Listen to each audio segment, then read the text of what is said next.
experience is the experiment.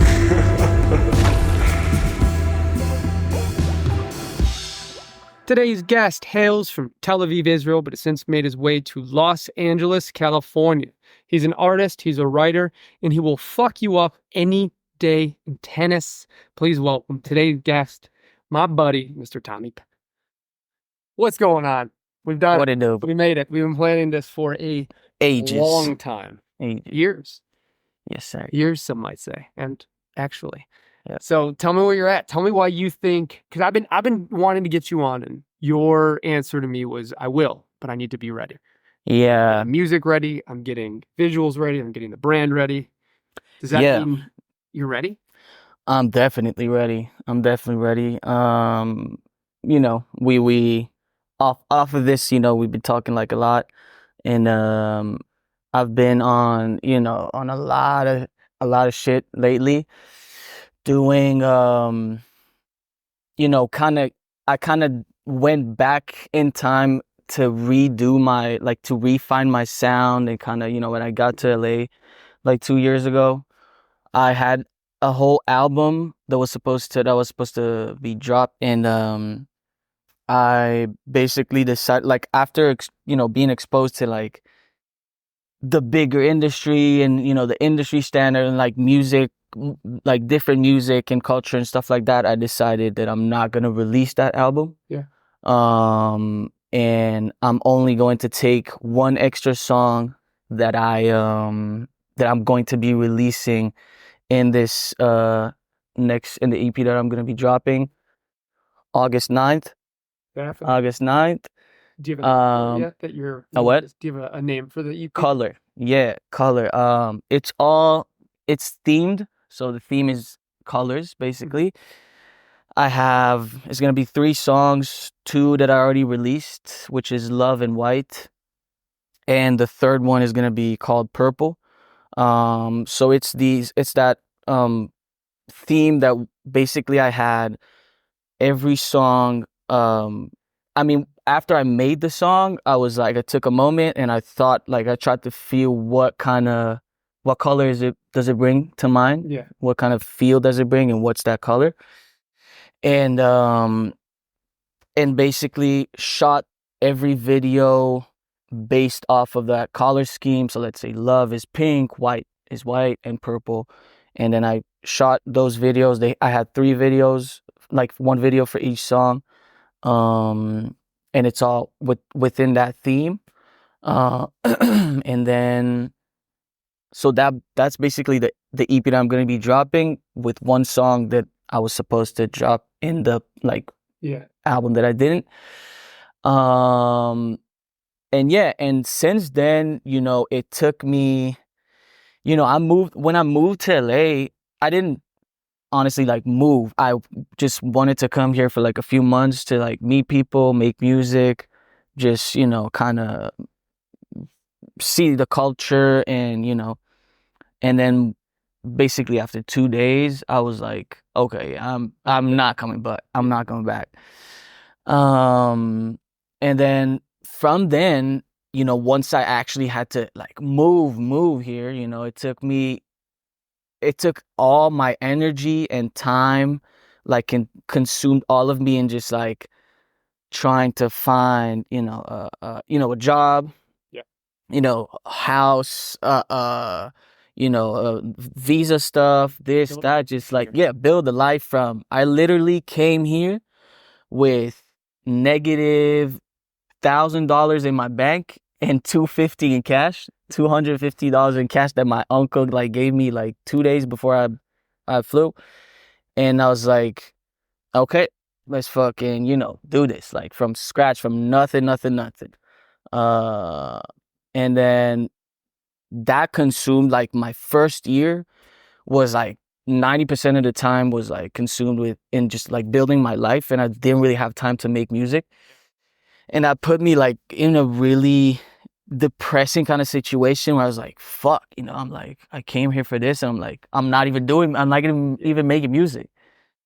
You gotta survive here first. Yeah, but, you know, once I realized that, I was like, okay, you know, I took a year to kind of, you know, to survive, to kind of establish my life here. Yeah. And when that happened, I was like, okay, boom, let's get this going. Yeah. And then I went in the studio with Common, and we just started, kind of breaking down everything, like what am I trying to really do? What am I trying to really show? What's the, like, what is it in my art that I'm pursuing? And we started finding my sound, like started doing some shit, and eventually found, a sound that I want to like focus on for now, and that's what we focused on those singles that we did.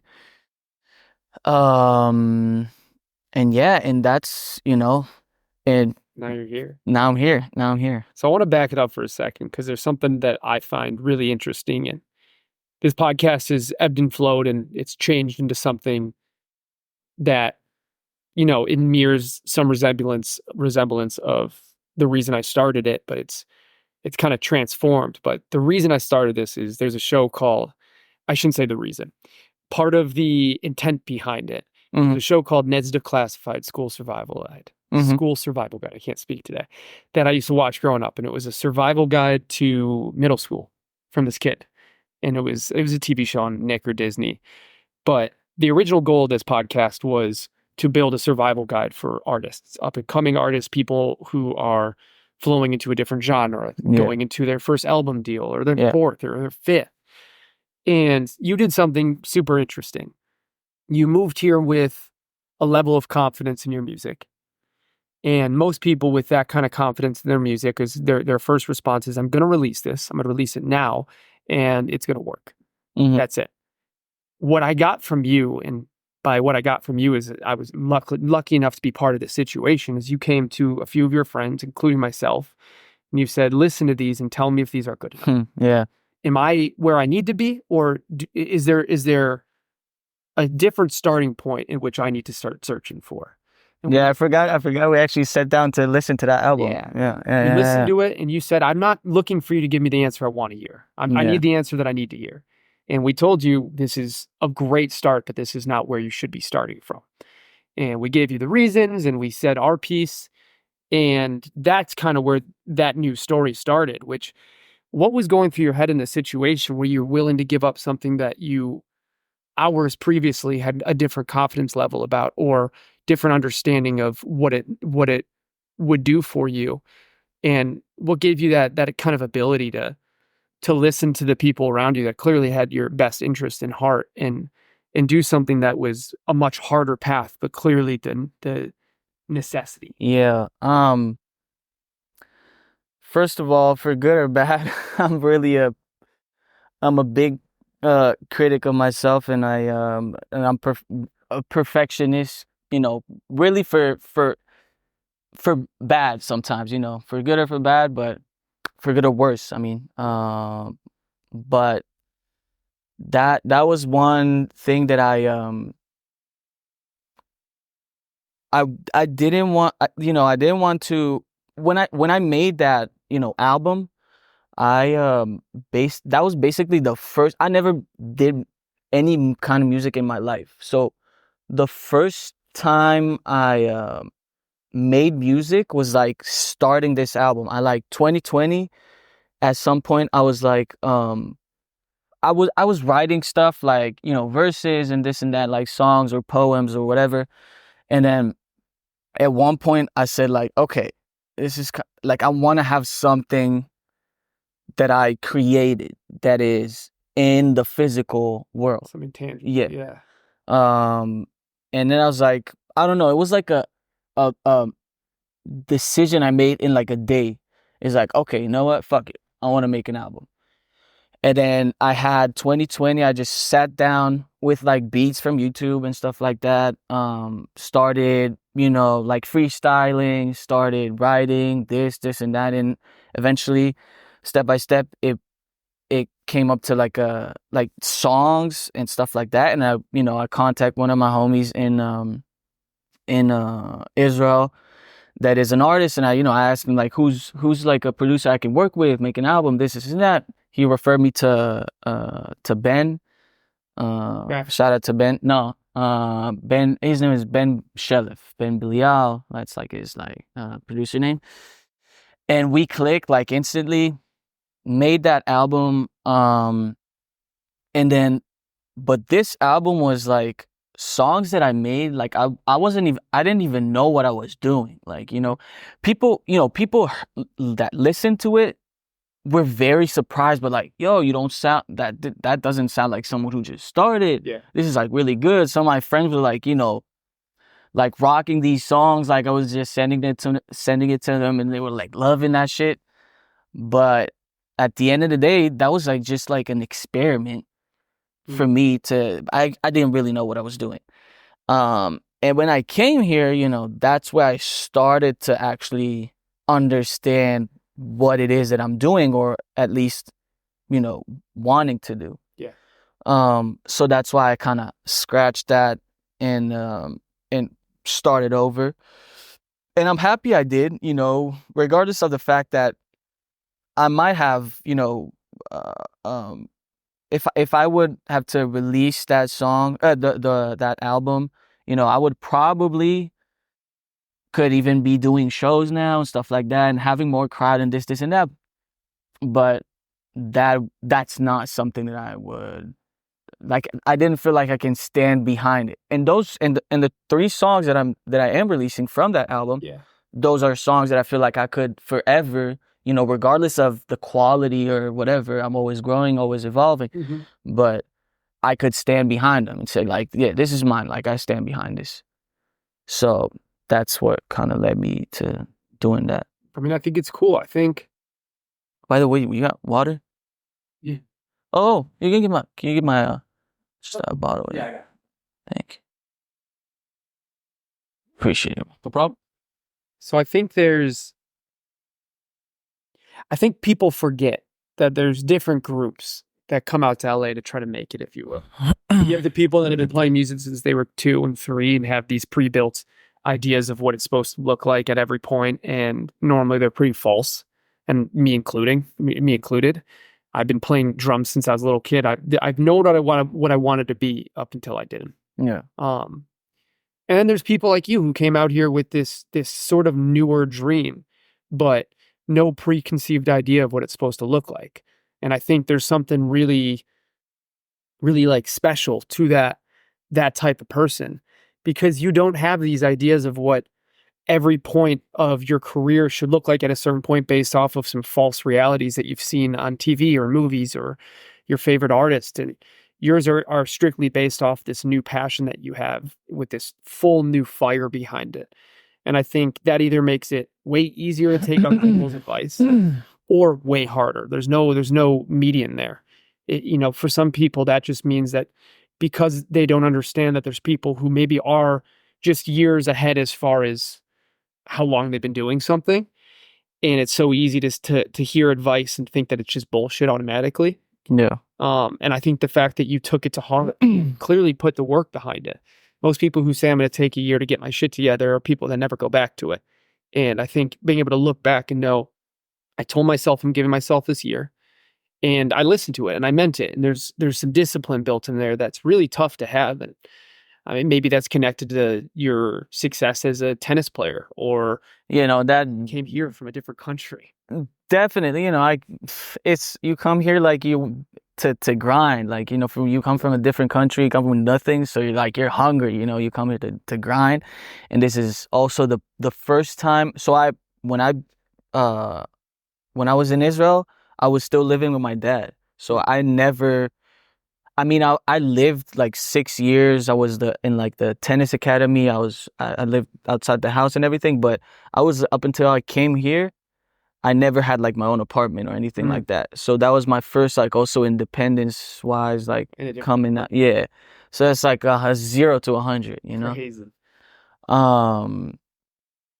And yeah, I have like I didn't necessarily know what it is that I'm like how I see it. I was like, because I really wasn't planning on like settling here, Well, I've seen it through three different people now. You, Coleman, Yeah. and Durant.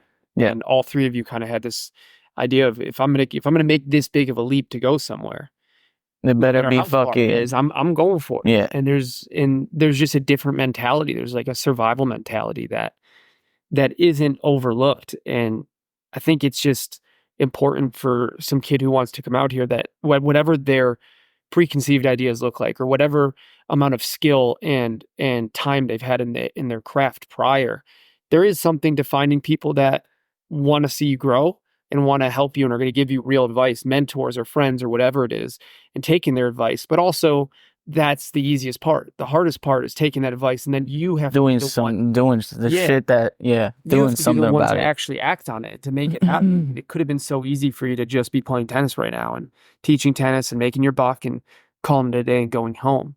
But instead, you decided, I'm going to spend my weekdays making my dollars so I can eat and survive, and the financials are not my stress.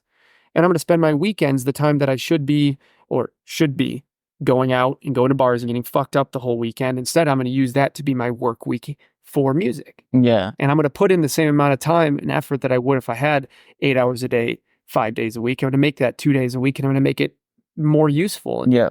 I think there is something to giving yourself some sort of constraint. I know myself, if I have 8 hours to do something, I probably won't do it with the same intensity as if I have 2 hours to get it. Yeah, you'll probably do this. You'll probably get done what you had to get done in 2 hours than when you did it in 8. Yeah. And I was like, you witnessed it. Like, I only started coming to like Danny's like 2 weeks ago, 3 weeks ago, something like that. Like, I was really Yeah, it was never scattered times. because I've been really like the last year. Yeah, exactly a year, I think. I can name, like, I can count on my one hand the times that I like actually went out or did some stuff, or like I'm not like, not even girls, like, not, I was really on like, okay, on fucking, zoned in beast mode on like, okay, I'm gonna spend every single minute that I don't have to be making money to survive. Yeah. I'm gonna spend that either writing, working on my voice, working on my writing, recording, anything I can do really to like to make this happen. And Progression. yeah. And when I first heard it, and I told you this to your face, I thought it was fucking nuts. I was like, that's a crazy way to go about it. Yeah. And now that I've been part of it and I've got to see this growth, and I got to be in the studio with you, I got to film when you were doing a full studio session. And I got to see really what hard work can do for somebody. And that if you're where you're at now, what are you going to be at in 10 years or 15 years or 5 years or 2 years? I mean, if that progression keeps at the same rate or becomes exponential in the way it has, I mean, that's what it takes. And I think for that 15-year-old kid who's sitting at home watching this podcast or watching some fucking stupid ass rap beef or whatever concert they're at, just wishing they were the person in those shoes, I think the thing that they can get out of this is you got to be analytical when it's necessary.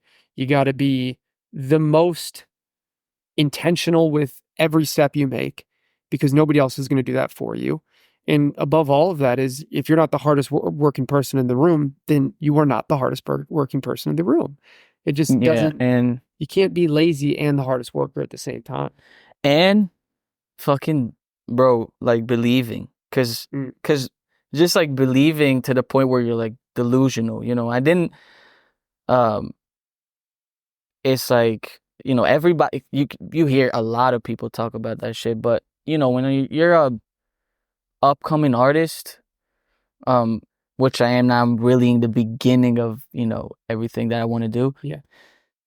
You really like have to be a crazy believer in yourself and in God or the universe or whatever you want to call it, to believe that, you're going to make it happen and you deserve it. And also have, learn how to let go of, and this is something that I learned, like, that I'm really into lately, how to let go of what I specifically want to think, the way I want things to happen, or what I want to happen and all that. And also learn how to let go and like let God, let the universe, let other let things forces be like precious. lead the way and show you, because your higher self, your God, whatever it is always talking to you, always leading the way. And if you just like open your eyes, open your ears, and you'll listen and you'll see.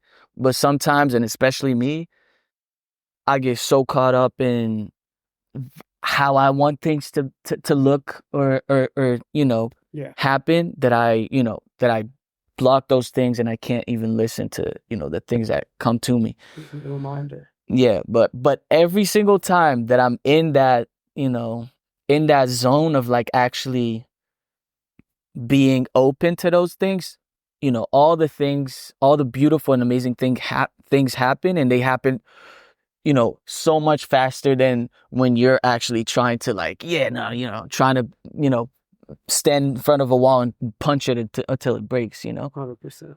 Um, I'm going to steel man that a little bit of what you said about delusional, because I think there's a difference. I think delusional is the kid who comes out here and doesn't put the hours in to make sure they can survive, and gets out of here because they can't afford it and they can't survive and they can't have this initial reaction that is necessary to make the second half even possible. I think they're delusional. I think what you've done is intentional.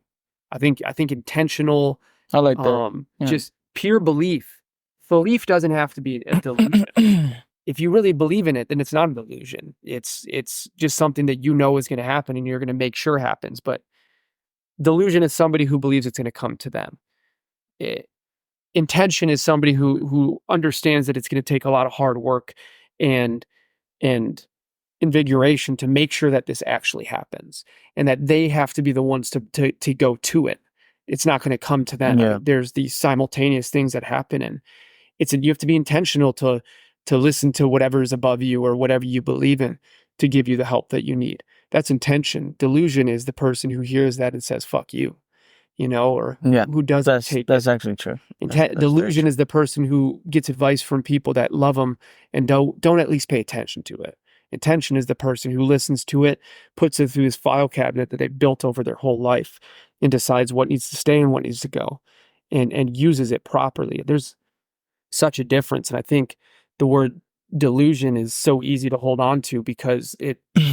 allows you to make mistakes along the way without having to fix those mistakes the second time. Intention is the person who makes a mistake and uses it in that file cabinet and knows how to prevent that mistake the next time. Yeah. And understands, oh, I had a really hard time hitting this note. I'm going to spend a week making sure that my vocal cords are able to get there easier without hurting myself.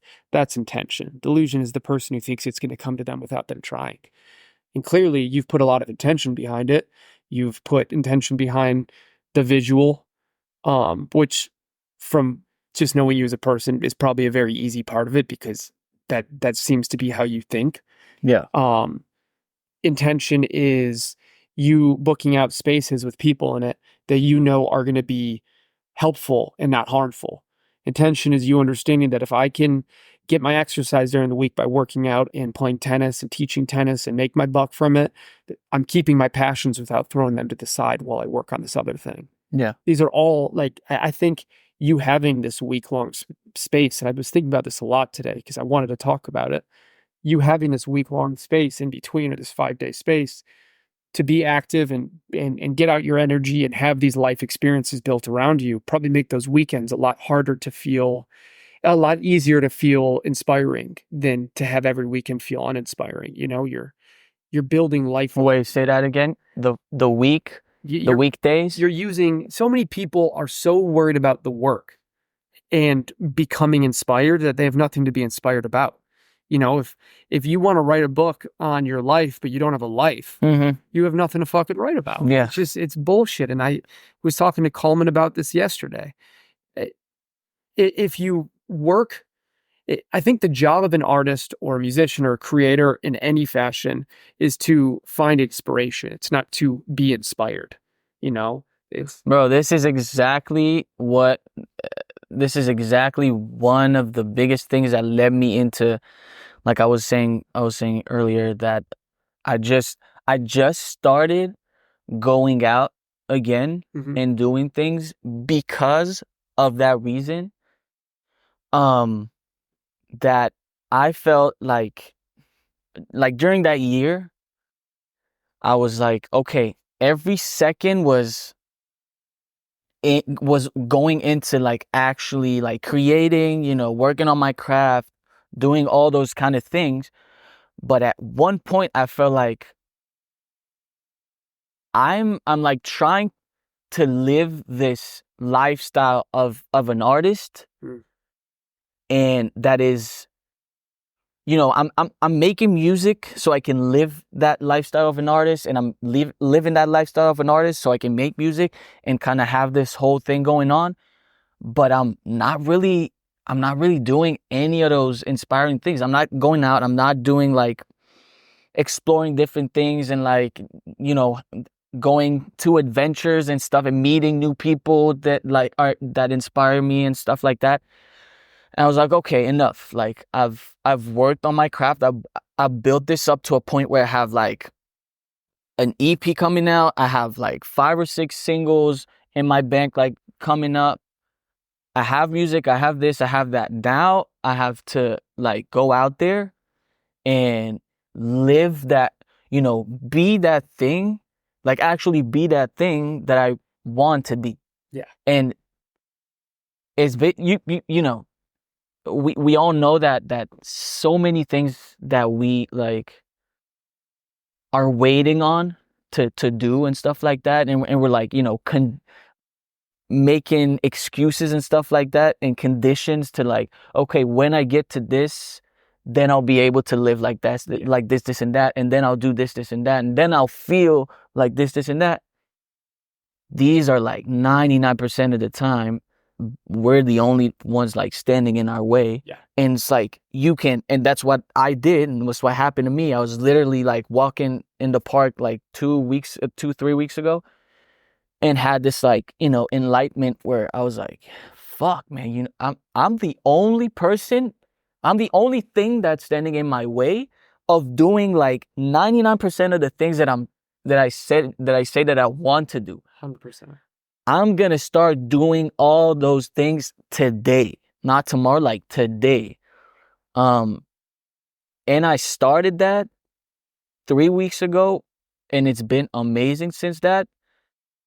That also came after a long time of, it was like, I think 8 months of, I started therapy 8 months ago with a new therapist. I've been in therapy Yeah. since I was like 9 years old, since my mom passed away.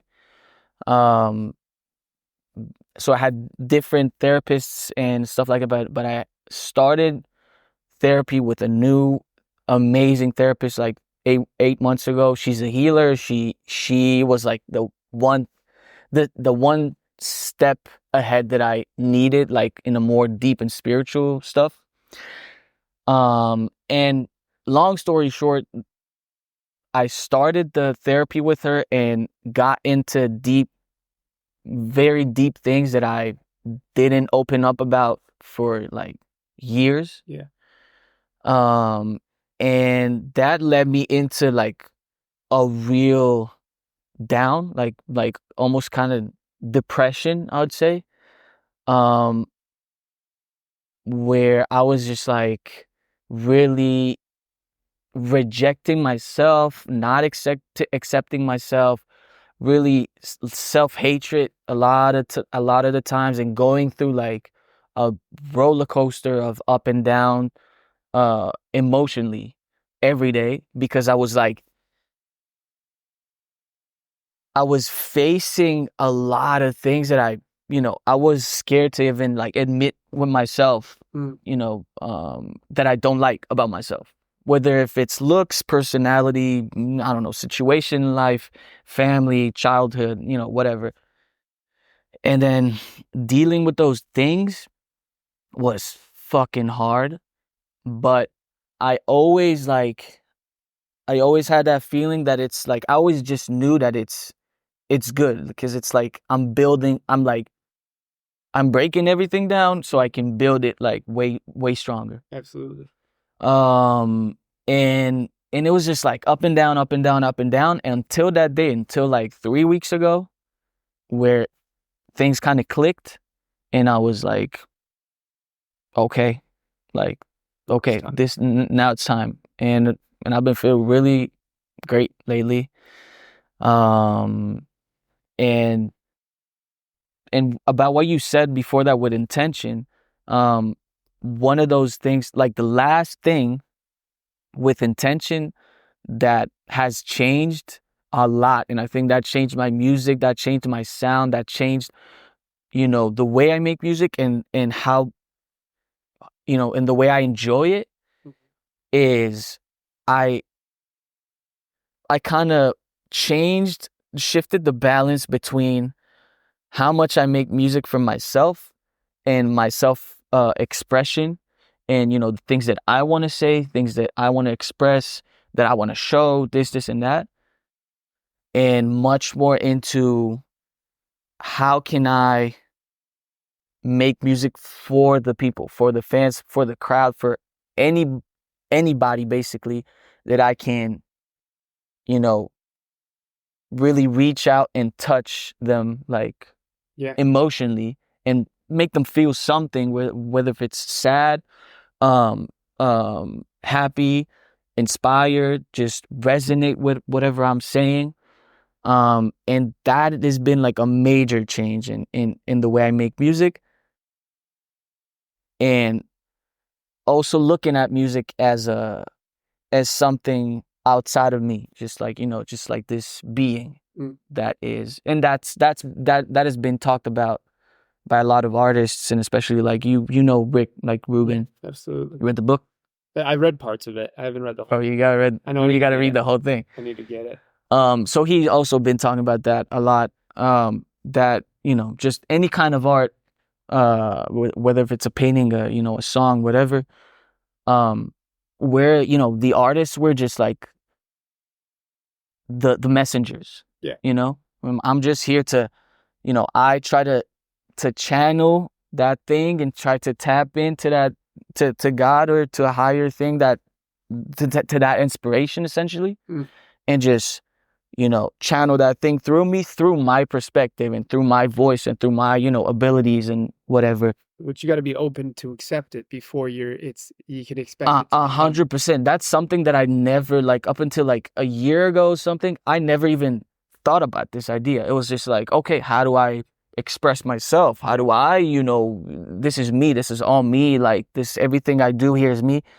And, I really, my mindset really shifted about that, where now I'm just, a messenger to that inspiration, God, whatever it is that I'm getting, and I'm just like channeling this because it probably needs to be here. Yeah. And someone needs to hear it, and you never know where it can take you. I mean, you guys heard it with that. Again, if this, going back to its original reasoning, starting, it was a guide to this industry. And I think asking somebody who's successful 10 years down the road what they did before they were where they would like to get is almost a depleting thought, and it's almost not even worth it sometimes, because it's every step you forget a little bit about the last step in order to make room for what's coming.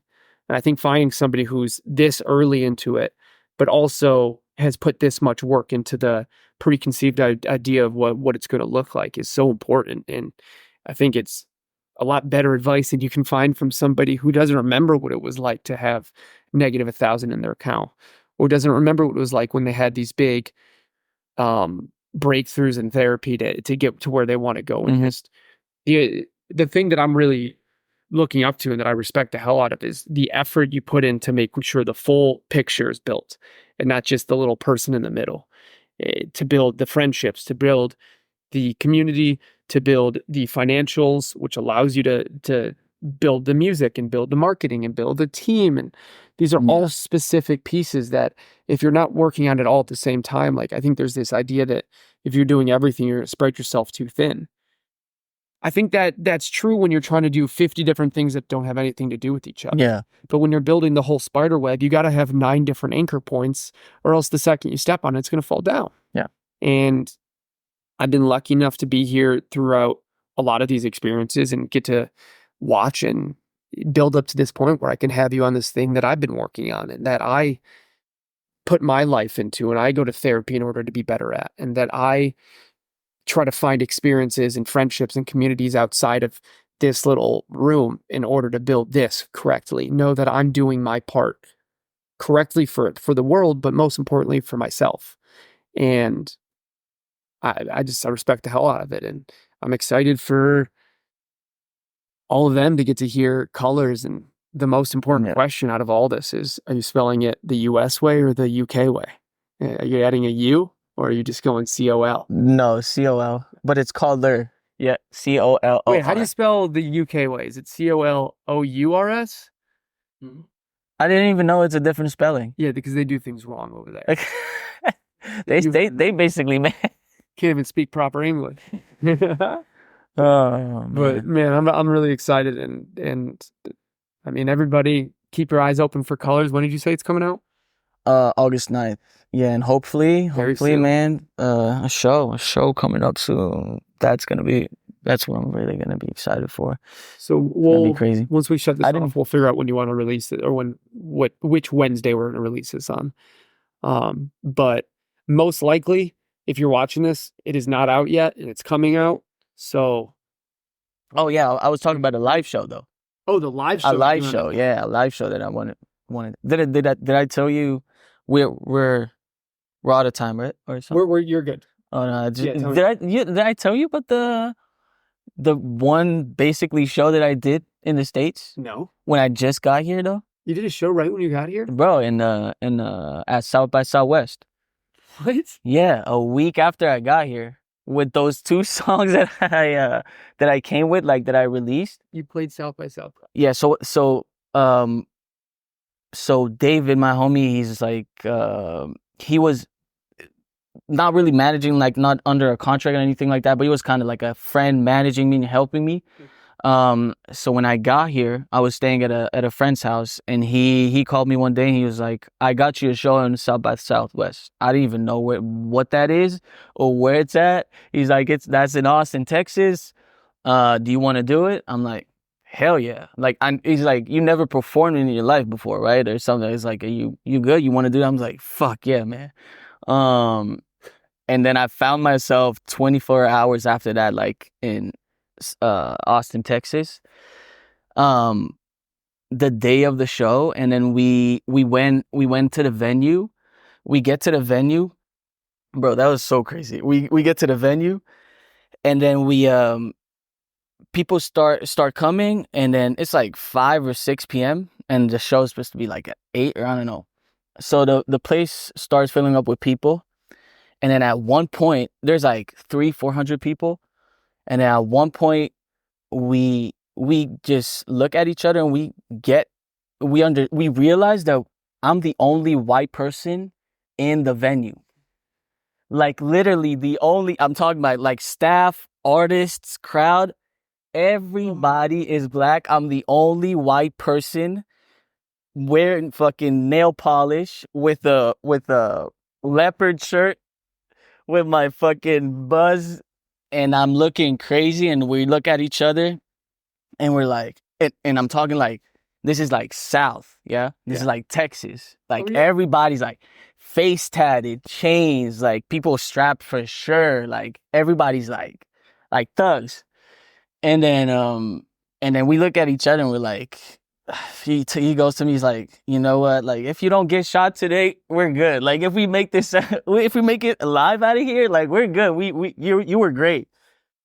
And then there was this, and everybody's like gangster rapping.